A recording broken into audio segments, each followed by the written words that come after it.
Bem-vindos ao canal Filmosofia, onde o cinema encontra o pensamento. Eu sou Daisy Coelho, e hoje trago a primeira parte da nossa análise filmosófica de Pisque Duas Vezes. O vídeo ficou mais longo do que o esperado, então tivemos que dividi-lo em duas partes. Mas já garanto, cada detalhe discutido aqui vai distorcer a sua realidade. Antes de começar, já se inscreve no canal e deixa o like, porque essa análise vai muito além da superfície, explorando significados ocultos, a psicologia do medo e os perigos da manipulação social. Vamos mergulhar fundo nesse thriller psicológico que marca a estreia de Zoe Kravitz na direção de longas-metragens. Pisque Duas Vezes, Blink Twice, 2024, é um thriller psicológico que vai além das convenções do gênero, mergulhando profundamente na psique humana e nas complexidades sociais. A trama segue Frida, Naomi Eck, uma garçonete que conhece o magnata da tecnologia Slater King, Channing Tatum, durante uma gala beneficente. Encantado, Slater a convida para férias em sua ilha particular. O que começa como uma escapada luxuosa rapidamente se transforma em um pesadelo quando eventos perturbadores começam a ocorrer. Além de Eck e Tatum, o filme conta com Alia Shawkat, Christian Slater e Geena Davis. O filme também gerou discussões devido a um aviso de gatilho emitido pela Amazon MGM, alertando sobre temas maduros e representações de violência, incluindo violência sexual. O longa também recebeu críticas mistas, com elogios à direção de Kravitz e às performances, mas também críticas ao roteiro. Mas o que podemos aprender é que Pisque Duas Vezes oferece uma reflexão sobre os perigos do abuso de poder e as consequências de se envolver cegamente em situações aparentemente glamorosas. A narrativa serve como um alerta sobre a importância de questionar as intenções por trás de ofertas tentadoras e de estar atento às dinâmicas de poder em relações pessoais e profissionais. Então, prepare-se, pois te convidamos a refletir sobre as armadilhas do deslumbramento e a valorizar a integridade e o bem-estar acima de promessas superficiais de sucesso ou prazer. Vem comigo! 1. O medo como mecanismo de controle da realidade.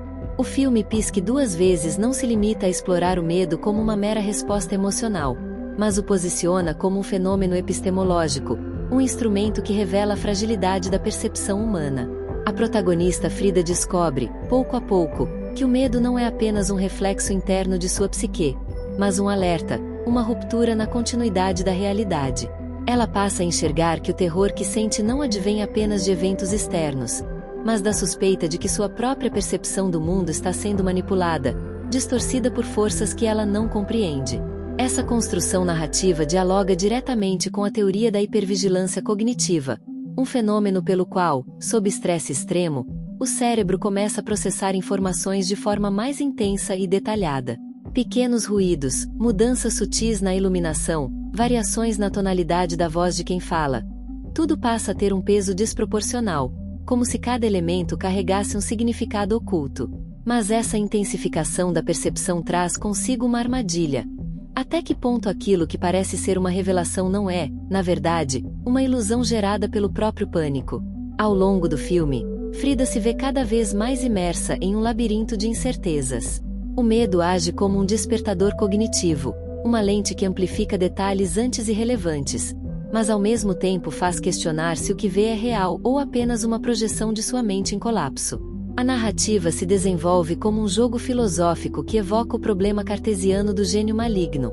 E se tudo ao redor for uma ilusão criada para enganá-lo? Essa dúvida incessante o coloca diante da mesma angústia existencial experimentada por personagens da ficção e da filosofia, desde o protagonista de O Homem Duplo, de Philip K. Dick, até o próprio Descartes em sua busca por uma verdade inquestionável. Além disso, Pisque Duas Vezes remete ao efeito Mandela, um fenômeno psicológico em que múltiplas pessoas compartilham lembranças falsas sobre o mesmo evento, o que acontece com o grupo de garotas dentro da história, o que desafia nossa confiança na memória coletiva. O filme brinca com essa ideia ao sugerir que a percepção da protagonista pode não ser exclusivamente sua. Há momentos em que outros personagens parecem reforçar ou questionar suas experiências, criando uma tensão insuportável entre o que é subjetivo e o que é objetivamente verificável. O público, então, é arrastado para dentro dessa espiral de paranoia, começando a se perguntar se determinados elementos do enredo foram realmente apresentados ou se foram apenas sugeridos e induzidos sutilmente. Nesse sentido, o filme não se limita a ser uma obra de suspense psicológico. Ele se transforma em um experimento perceptivo. O espectador se torna um sujeito dentro da experiência cinematográfica, um participante involuntário de um teste sobre paranoia coletiva. Essa estrutura lembra conceitos desenvolvidos por pensadores como Jean Baudrillard, que argumentava que vivemos em um mundo onde a realidade e a simulação se misturam a tal ponto que se tornam indistinguíveis. À medida que a trama avança, essa tese se intensifica. A realidade no filme se fragmenta, obrigando não apenas Frida e Sarah, mas também o público, a confrontar a possibilidade de que aquilo que veem, ou acreditam ver, pode não ser verdade. Dessa forma, Pisque Duas Vezes vai além do thriller psicológico tradicional. Ele se posiciona como um estudo filosófico sobre a percepção, a memória e a fragilidade da realidade. O medo, que no início parecia um simples reflexo emocional, se revela um guia ambíguo. Ao mesmo tempo que ilumina verdades ocultas, também pode nos cegar para o que realmente importa. A grande questão que o filme nos deixa não é apenas sobre o que é real ou ilusão, mas sobre a própria natureza da verdade, e até que ponto estamos preparados para aceitá-la. 2. O horror da internet e vigilância digital. Hoje, vivemos sob constante observação. Câmeras de segurança, redes sociais, algoritmos que monitoram nossos hábitos. O filme evoca esse terror moderno, o medo de que, enquanto piscamos, algo está coletando dados sobre nós, nos vigiando e moldando nossa percepção do mundo sem que percebamos. A personagem Frida já vive um mundo onde privacidade é uma ilusão. Quando na cena inicial ela vasculha algumas redes sociais com o celular e para no relato de Slater King. Sua ida para a ilha representa um experimento social extremo, no qual ela percebe, pouco a pouco, que está sendo observada de formas que vão além do físico. O grande horror não é apenas ser vigiada, mas perceber que o observador já sabe mais sobre ela do que ela mesma. A tecnologia na ilha age como um espelho negro, revelando seus padrões, medos e até manipulando suas decisões, pois é baseada em controle psicológico e manipulação da percepção, utilizando dispositivos avançados de vigilância, um perfume que apaga memórias, e sistemas que alteram a realidade de forma sutil. A ilha funciona como um experimento distópico, onde tecnologia e neurociência se combinam para induzir paranoia e perda de identidade nos personagens. Como na vida real, a sensação de controle que pensamos ter pode ser apenas um reflexo falso criado por algoritmos que moldam nossas escolhas antes mesmo de as fazermos. O simples ato de piscar se conecta a esse medo. O que acontece quando fechamos os olhos? Será que algo foi alterado sem que percebamos? Como as redes sociais, onde a realidade parece mudar cada vez que atualizamos a página. O próprio título Pisque Duas Vezes já sugere a importância do olhar, do ver e do não ver além das aparências superficiais. Mas há uma camada mais profunda aqui, o medo de estar sendo observado sem perceber.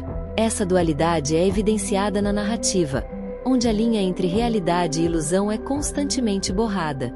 Frida enfrenta situações que desafiam sua sanidade, levando o público a questionar a veracidade dos eventos apresentados.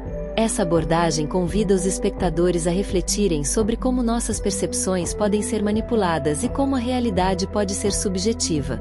A ideia de piscar remete à perda momentânea de controle sobre o que estamos vendo. Isso nos leva à teoria psicológica de que o medo não está apenas no que vemos, mas no que pode acontecer no exato momento em que piscamos e deixamos de ver. O conceito filosófico do panóptico, criado por Jeremy Bentham, diz que o poder está na possibilidade de sermos observados o tempo todo, mesmo sem saber se realmente estamos sendo vistos. O filme cria essa sensação ao fazer a protagonista sentir que algo pode mudar no momento exato em que ela fecha os olhos. 3. O ciclo do medo e sua relação com o tempo. Diferente de filmes tradicionais de terror, onde o medo é um elemento momentâneo, Pisque Duas Vezes sugere que o medo não tem fim, apenas muda de forma.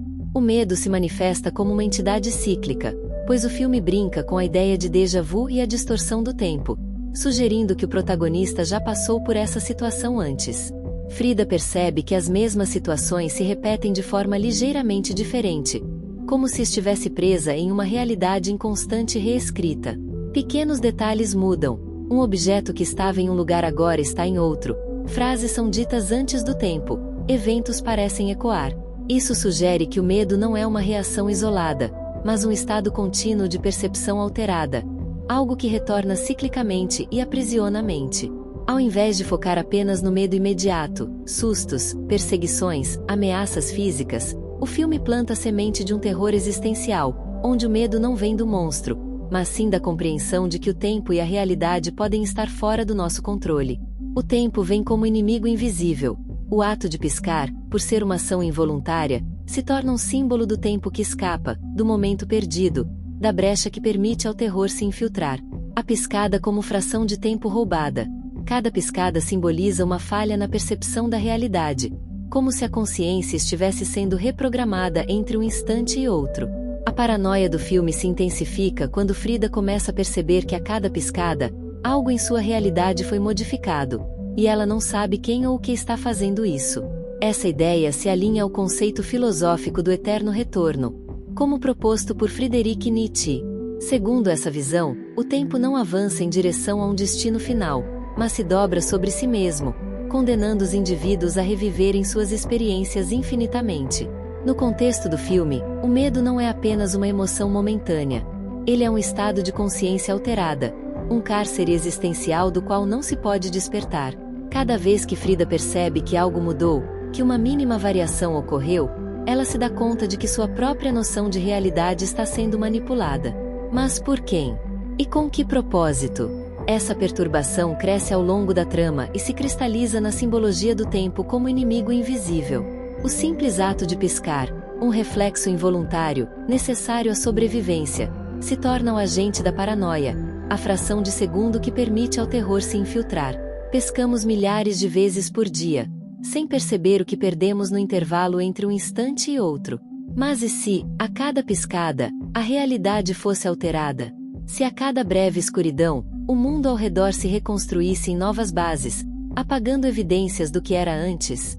Essa angústia ressoa com a filosofia de Henri Bergson, que argumentava que o tempo não é apenas uma sequência de momentos fixos, mas um fluxo contínuo e imutável, impossível de ser apreendido em sua totalidade. Assim, Frida não sofre apenas com a presença de um perigo físico ou sobrenatural, mas com a própria fragilidade da percepção humana. Se não podemos confiar no que vemos de um segundo para o outro, como podemos afirmar que a realidade é estável? A paranoia se intensifica à medida que Frida percebe que cada piscada representa uma falha na percepção da realidade, um lapso no qual o mundo pode ser reprogramado sem que ela tenha controle sobre isso. E o mais inquietante, ela não sabe quem, ou o que, está por trás dessas mudanças. Será sua mente pregando peças? Será alguma força externa testando os limites de sua sanidade? Ou será que a própria estrutura do universo é um organismo vivo que se transforma constantemente, sem que os humanos tenham consciência disso? Essa incerteza constante cria um terror existencial, que transcende o medo tradicional dos filmes de horror. Aqui, o monstro não se esconde nas sombras, esperando atacar.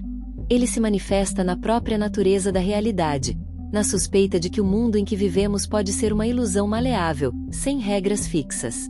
É um terror que se aproxima das ideias de Jean-Paul Sartre e Martin Heidegger, para quem a existência em si é uma experiência angustiante, marcada pelo confronto com o desconhecido e pelo constante risco da dissolução da identidade. O medo, em Pisque duas vezes, não vem da ameaça de morte ou da perseguição por uma entidade maligna. Ele vem da desconfortável compreensão de que o tempo e a realidade estão fora do nosso controle. A piscada não é apenas um ato fisiológico, mas um símbolo da impossibilidade de captar a totalidade do que está ao nosso redor. A cada piscada, perdemos frações de tempo, fragmentos de uma existência que pode estar sendo constantemente redesenhada sem o nosso conhecimento. Assim, o filme se transforma não apenas em uma experiência de terror psicológico, mas em uma profunda reflexão sobre os limites da percepção e a fragilidade da realidade. Como Frida, o espectador é levado a questionar se aquilo que vê é real ou apenas uma sombra de algo que já mudou antes que pudesse ser compreendido. O verdadeiro horror, portanto, não é o que se esconde na escuridão, mas o que se altera quando fechamos os olhos. 4. Criação de realidades subjetivas. O medo como construção mental. Se o medo é real, então surge a pergunta inevitável: quem ou o que está provocando esse medo? Como falamos anteriormente, O filme joga com a dualidade entre medo interno e medo externo, nos conduzindo a um dilema inquietante. A protagonista está sendo perseguida por uma força maligna ou pela própria sombra de sua psique. O espectador é levado a questionar se o perigo é uma ameaça física real ou um reflexo de um colapso mental iminente. O longa transforma esse dilema em um jogo psicológico perverso, nos lembrando das obras de David Lynch e Ingmar Bergman, onde a mente dos personagens se torna um território inexplorado e hostil. O medo, nesse contexto, não é um simples reflexo da sobrevivência, mas um enigma existencial. Ele age como um véu que cobre a verdade, ao mesmo tempo em que aponta para sua presença oculta. O filme pode ser interpretado como uma metáfora para transtornos psicológicos, explorando como a mente pode criar ameaças fictícias que, para o indivíduo, são tão reais quanto qualquer perigo externo. Isso remete à teoria do solipsismo, segundo a qual não há garantia de que o mundo externo existe além da nossa consciência. Se tudo o que experimentamos passa pelo filtro da nossa percepção, como podemos distinguir o real da ilusão? Frida é vítima de uma angústia que transcende o medo físico e adentra o domínio da psicanálise. Ela começa a se perguntar: se há algo ameaçador, ele está fora ou dentro de mim? O filme explora essa tensão ao sugerir que, talvez, a maior ameaça seja sua própria mente. Suas memórias começam a se embaralhar, os eventos se repetem com pequenas variações, e uma sensação de déjà-vu sufocante a consome. Isso a leva a uma terrível conclusão: e se a realidade não for estável? E se aquilo que ela chama de eu for, na verdade, uma entidade fragmentada, uma ilusão que se desdobra em camadas cada vez mais profundas? A dualidade entre realidade e alucinação atinge um novo nível quando Frida começa a desconfiar da presença de um outro eu que observa. Uma versão dela mesma que pode estar agindo enquanto ela dorme, pisca ou desvia o olhar. Se, ao fechar os olhos, há um intervalo no qual o tempo pode ser reescrito, então quem garante que a Frida que desperta ainda é a mesma? Esse conceito remete ao Unheimlich freudiano, o estranhamente familiar, onde algo que deveria ser conhecido se torna perturbadoramente desconhecido. O duplo é um reflexo distorcido do eu, um sintoma de um possível transtorno dissociativo de identidade ou uma metáfora para a perda do controle sobre a própria consciência. A suspeita de que existe outra versão dela mesma vagando pela ilha traz à tona o medo primordial da fragmentação do eu, um horror existencial explorado por filósofos como Kierkegaard e Sartre. O conceito do duplo também se liga ao arquétipo da sombra junguiana, onde o inconsciente abriga uma parte reprimida da psique, pronta para emergir e confrontar o indivíduo.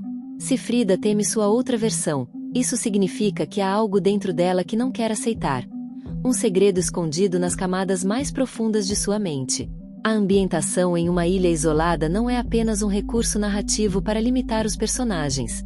Ela funciona como uma metáfora para o isolamento psicológico. Longe das distrações do mundo exterior, Frida e os demais personagens são forçados a confrontar seus próprios medos e traumas.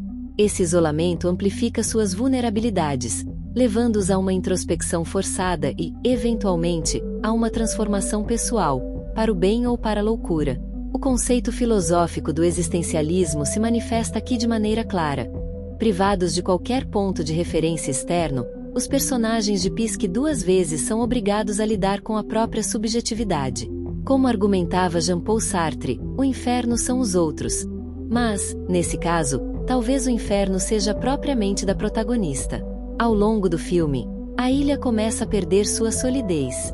Pequenos detalhes sugerem que o espaço físico pode estar sendo moldado pelas percepções e medos dos personagens. A ilha deixa de ser um local concreto e passa a representar um território psíquico, uma extensão do inconsciente coletivo de Jung. Como se o medo primordial do desconhecido estivesse impregnado naquele espaço, transformando-o em um reflexo dos terrores internos de cada indivíduo. 5. O filme como um experimento sensorial. O verdadeiro terror é você. Pisque duas vezes subverte a lógica ao sugerir que o verdadeiro medo não está lá fora, mas sim dentro de nós. O filme não se contenta em apenas mostrar o medo, ele o injeta diretamente na psique do espectador, fazendo com que sua angústia persista muito além da projeção. A Zoe não apenas nos apresenta um pesadelo visual, mas nos arrasta para dentro dele, manipulando nossa percepção de forma sutil e progressiva. Pequenos truques audiovisuais são utilizados para criar um estado de inquietação subliminar, onde a própria noção de continuidade se torna um território instável.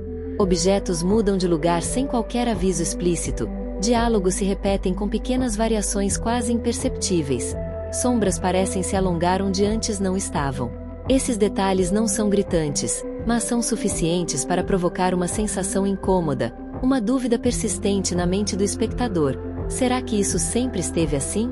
Esse jogo de percepção se transforma em uma hipnose cinematográfica, uma experiência cuidadosamente arquitetada para nos fazer questionar se estamos realmente no controle do que estamos assistindo.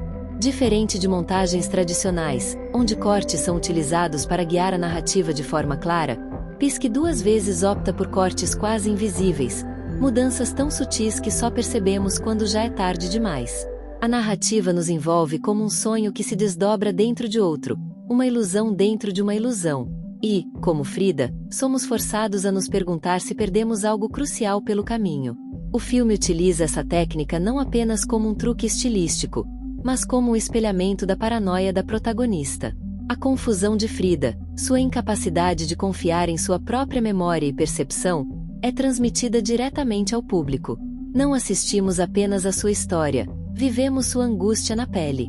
O filme nos força a habitar seu estado mental fragmentado, nos tornando cúmplices de sua dúvida. Assim como ela se pergunta se o que vê é real, começamos a nos questionar se aquilo que assistimos realmente aconteceu daquela forma ou se nossa própria mente preencheu as lacunas com falsas certezas. Esse tipo de narrativa não apenas sugere um terror psicológico, ele o impõe diretamente ao espectador, fazendo com que a paranoia do filme se infiltre na realidade de quem assiste. Esse efeito lembra as experiências cinematográficas de diretores como David Lynch e Stanley Kubrick, onde o terror não se manifesta apenas em eventos chocantes, mas na forma como a estrutura do próprio filme manipula a mente do público. Mais do que um simples thriller psicológico, Pisque duas vezes brinca com a percepção do tempo e da memória, criando a desconcertante impressão de que o próprio público passou pelo mesmo ciclo de medo que Frida. A história não se encerra nos créditos finais. Ela se prolonga na mente de quem assistiu, deixando uma sensação inquietante que não desaparece facilmente. Como um truque mental cuidadosamente orquestrado, o filme planta uma dúvida cruel no espectador. Será que você realmente sabe o que aconteceu? Ou piscou e perdeu a verdade? 6. Jess, a amiga que pode não ser real. O limite entre a realidade e a ilusão. Jess, interpretada por Alia Shawka, é uma das personagens mais enigmáticas de Pisque duas vezes. Sua presença no filme é cercada por incertezas, tornando-a um ponto crucial na narrativa. Depois de seu desaparecimento repentino, quando Sarah diz, "Gata, você tem isqueiro?", a Heather responde, "Tenho", e o passa para Sarah. Frida observa o objeto amarelo e então diz, "Cadê a Jess?". As demais garotas a encaram, pois não sabem que é a Jess. Com isso a história nos faz questionar. Jess realmente existe, ou é apenas um fragmento da mente de Frida? Sua presença é intermitente, quase etérea, como se estivesse oscilando entre a realidade e a imaginação da protagonista. A personagem se torna um símbolo da fragilidade da memória e da percepção, jogando com a ideia de que a verdade pode ser maleável e subjetiva. Se Jess é real, por que ninguém mais parece saber dela? E se não for, por que sua influência na história parece tão profunda? O filme brinca com a noção de que lembranças podem ser fabricadas, moldadas ou até mesmo impostas, levando-nos a questionar se a mente de Frida está sendo manipulada, ou se ela mesma está se protegendo de uma verdade que não quer aceitar. À medida que a narrativa avança, surgem pistas inquietantes. Pequenos detalhes contraditórios em diálogos, olhares desviados dos outros personagens e momentos em que Frida pergunta desesperada por Jess, aumentam a sensação de que ela pode ser uma projeção da mente da protagonista. Mas uma projeção de quê? Ela pode ser uma memória distorcida de alguém que já existiu, um eco de um trauma reprimido ou mesmo uma manifestação do instinto de sobrevivência de Frida, alertando-a para escapar da ilha antes que seja tarde demais. Esse tipo de ambiguidade ressoa com conceitos filosóficos e psicológicos profundos, especialmente os estudos sobre identidade e consciência. O filósofo Maurice Merleau-Ponty, por exemplo, argumentava que a percepção da realidade é inseparável da experiência subjetiva. Nesse sentido, Jess pode ser uma prova de que Frida está perdendo a capacidade de distinguir entre o que viveu e o que imaginou. Já na psicanálise, Sigmund Freud introduziu o conceito do duplo, Doppelganger, uma manifestação psicológica de desejos reprimidos, culpa ou mesmo um reflexo do medo da dissolução da própria identidade. Jess pode ser, então, um reflexo da mente fragmentada de Frida, uma sombra de algo que precisa ser enfrentado antes que a verdade a destrua. No começo, Jess parece desempenhar o papel de uma amiga comum, alguém que conhece Frida profundamente e tenta guiá-la em meio às suas dúvidas. Mas, conforme o filme progride, torna-se claro que sua existência pode ser a chave para a verdade, ou para a ilusão completa. Há momentos em que Frida se agarra desesperadamente à presença de Jess, como se ela fosse sua única âncora na realidade. Mas e se essa âncora for uma corrente que a mantém presa dentro de sua própria mente? A ambiguidade da personagem se intensifica quando pequenas falhas começam a aparecer. Em algumas cenas, Jess parece saber de informações que ela nunca compartilhou com Frida. Em outras, ela desaparece sem explicação, deixando a protagonista e o espectador com a dúvida insuportável: será que ela realmente esteve ali? O longa não entrega uma resposta definitiva, mas nos força a encarar a possibilidade de que, às vezes, a mente cria companhias para preencher os vazios que não consegue enfrentar. Ao final, a pergunta permanece: Jess foi uma amiga? Uma memória? Ou um aviso silencioso de que a verdade era mais assustadora do que qualquer ilusão? E assim encerramos a primeira parte da nossa análise de Pisque duas vezes. Mas ainda temos muito para discutir: a psicologia do medo e a vulnerabilidade feminina, o olfato e a conexão com o subconsciente e o perfume como um instrumento de apagamento e reconstrução. Nos vemos na próxima semana com a segunda parte desse estudo cinematográfico. Enquanto isso, me conta nos comentários: o que você acha que é real e o que é ilusão na trama? Vamos trocar ideias. Não esqueça de ativar o sininho para ser notificado quando o próximo vídeo sair. Até lá, reflita sobre as armadilhas da percepção e pisque com cuidado.